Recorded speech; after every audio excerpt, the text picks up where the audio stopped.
Yes, izolo uzokhumbula ukuthi on Gagasi FM Facebook page we posted a question, a discussion over here on Indaba, and the post was related to the parliamentary inquiry into General Nhlanhla Mkhwanazi.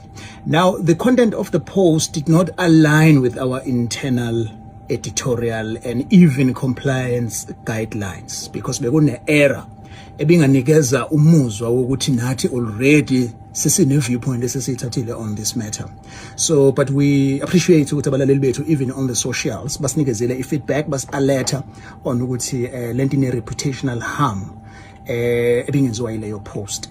Then ngokushesha, as soon as we became aware of that, sibese sikhipha and then say amenda leyo post on Facebook.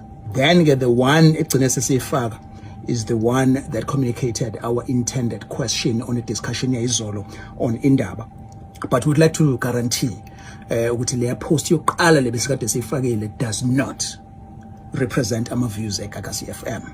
We do regret the error, and siyaqolisa futhi nakuyena uShamas Lieutenant General Mkhwanazi, his legal representative, even SAPS, and to abalaleli bethu nge frustration that the post caused. But ke siyaqhubeka nokuzibophezela to izinga eliphezulu lokuntatheli, guided by our editorial protocols. But we also like to appreciate the continued support of holding us responsible to our standards are high okuba qotho ekusakazeni. That is why you are here, because wena nawe sinaleyo relationship as igagasi lakho and you as umlaleli wethu. So continue to follow us and all the information on our app and even kuyona Facebook page yethu eGagasi FM. If there's anyone who may have not seen or heard apology yethu, please share and have your comment on the same post ekhona manje on Gagasi FM. We thank you.